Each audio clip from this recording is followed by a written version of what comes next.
Hey everyone, welcome to the Jess Get Hired Podcast. This is my sizzling summer series of the podcast, and I'm your host, Jessica Fiesta George. This is a new format for me for the summer. Usually, as you guys know, I do a audio only episodes, but I'm stepping up my game, and I'm excited to welcome you to Hot Takes. These are scorching conversations with business influencers, people who are career coaches, and a lot of my previous guests. So we tackle the hottest topics trending in the workplace today, and we're here to serve up spicy nuggets of actionable information that you can digest with ease. And guess what? This summer, our podcast is proudly sponsored by Spicy Gnome Hot Sauce, which is offering flavor-packed experiences like no other. So buckle up. Join us on a flavor-packed journey that will leave your taste buds craving for more. Well, I am joined today, as you can see, by our special guest. He was called the top career thought leader by the original shark, Kevin Harrington from TV Shark Tank.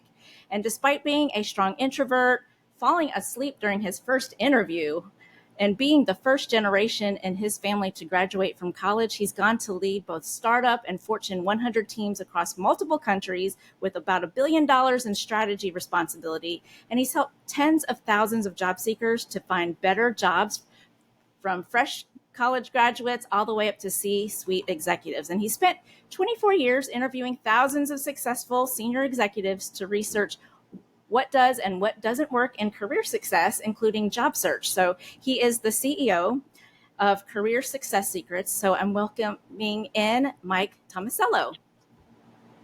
Thanks, Jess. Welcome. I'm super excited to be here. Well, I'm interested to hear more about falling asleep on your interview, but maybe we can get to that on a next episode. But welcome in. I'm going to have you on as a guest on a future episode, but I'm excited that you're here to join my summer series. And we're going to talk today about how nobody really cares about your story. So I want to get your hot take on that topic. So as you know, interviewers, they ask that question, tell me about yourself, and they really don't care about your personal story. So maybe can you share your thoughts on why that might be the case? Yeah, well, a couple different things. So me and one of my corporate partners, we did a research study where we talked to hundreds and hundreds of interviewers, and we said, well, what are you really getting at when you ask that tell me about yourself question? And overwhelmingly, the vast majority of them were not asking about your personal story whatsoever.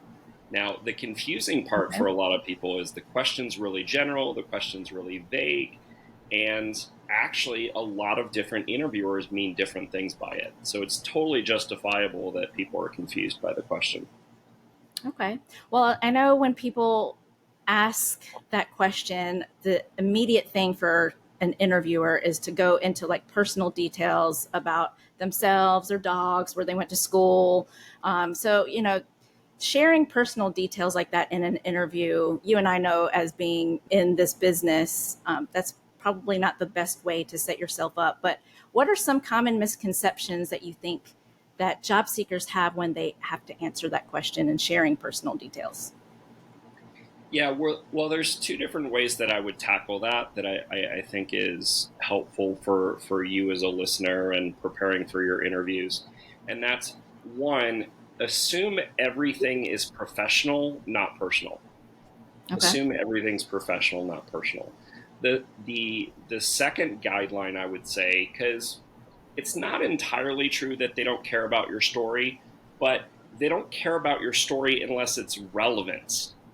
And so if you're not tying your story back to how it's going to make you better at the specific job that you're interviewing for, that's where the disconnect really starts to occur. Okay. So I'm sure people would like to hear maybe a practical example. So if I were your interviewer and I said, hey, Mike, tell me about yourself, without giving out too much personal information, how would you answer that? Yeah, well, I always recommend people tackle it as a summary of why they're qualified for the specific job. And so it can be tackled in a variety of different ways. But it could be as simple as starting out with, I am a profit-focused senior marketing manager with extensive experience in software sales, lead generation growth, and Okay. also digital marketing to attract as many leads and buyers as possible. And then you could follow up with 1 to 2 sentences around each of those core areas in terms of sort of completing out the story and why you're good at those particular things. So on the flip side, if I'm a hiring manager, what's Mm-hmm. a better question to maybe ask instead of saying, well, tell me about yourself, Mike? What else could you Oh, ask instead? that's so smart. So it's going to be different for every employer, because really what you need to ask yourself when you decide the question is, well, why are you really asking the question? Are you True. asking them to walk you through their resume? That's a completely different question. Are you asking them what are the relevant things that they're working on currently that makes them a great fit for the role? Or are you asking them about why they're qualified in general? The weird thing is, there is a small percentage of interviewers that really do want to ask about someone's personal story. So, you being intentional as a hiring Mm-hmm. manager or a recruiter is going to help you figure out which of those options is the best fit for you. Okay. Well, are there specific industries or maybe roles where sharing personal details could actually be beneficial during an interview? Ooh, that's a good one. I'll be honest, I've never been asked that question before. Do you have any thoughts on the topic? I guess it just depends on the role. If it was more of a maybe customer focused or even like a teacher where you want to relate how you interact with people and maybe you come from a big family and if it's like a management position, maybe you and you're coming into it with no experience, you can also talk about like things that you've done in school. If you were like a part of an organization, sorority or whatever, and then maybe led a project, that would be a good way to like turn Yeah. some of your personal experiences into something. So maybe that would be, I don't know, I think that would be a good way to like kind of seep in a little bit about yourself, but also tying it Yeah. back to what you're looking for.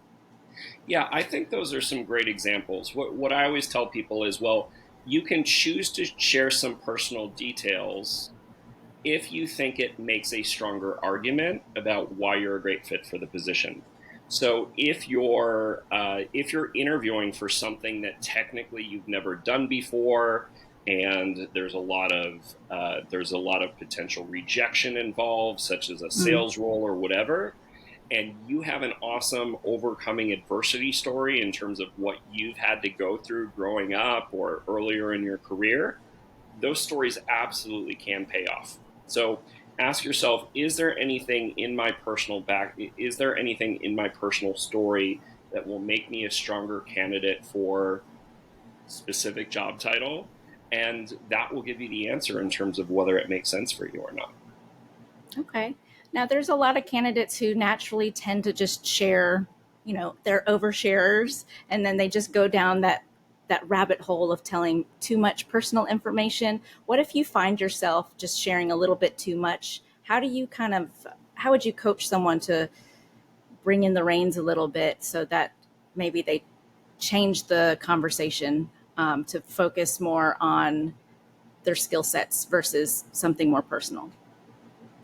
Do you mean more they're in the moment and they catch themselves making a mistake and going too personal, or is this planning for the interview beforehand? Yeah, I would think like if you're in there, you've listened to this episode, you're like, okay, now I remember what Mike and Jessica were talking about, that I probably am talking too much. So you're kind of playing that in your head, but you've already gone down that road of just talking a little bit too much and sharing a little bit too much. How would you maybe say you can get back on track so that they start focusing on like the more professional side of things? Yeah, absolutely. Well, one, I always like to remind people that just because it's an interview doesn't mean that it needs to be a nonstop conversation without any pauses. And True. so Yep. the first thing I would recommend someone do is at the end of a sentence, take a deep breath, um, And if that feels uncomfortable to you to have a little bit of silence, you can even say something like, "Oh, I noticed I shared a ton of stuff with you. Let me pause for a second and take a deep breath." Okay, that's good. As simple as that sounds, a lot of times our brain is not getting enough oxygen, and by Mm, us taking that time, it can help free our brain up to tap into our intuition in terms of what we really should be talking about. okay. No, that's a great tip because I know sometimes, you're really nervous, but I think the best interviews are really more like conversation. So if you find a way to relate to your interviewer, you can kind of laugh it off or, like you said, take a deep breath.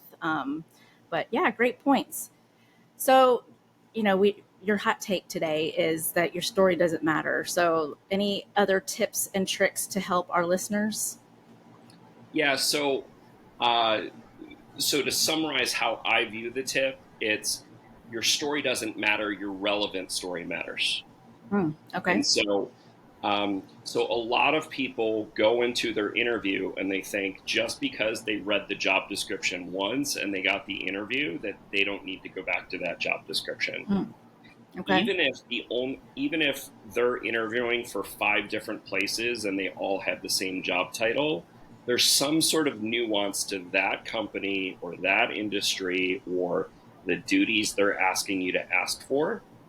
And so by you looking at that and you saying, well, what does it seem that they're really looking for?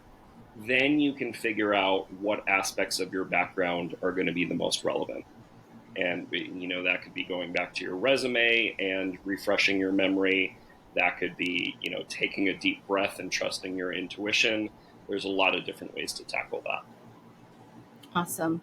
Well, Mike, I think we've covered a lot in just this short amount of time. And I want to point out that I'm going to have you on one of my other episodes later. So maybe we can dive deeper into this conversation.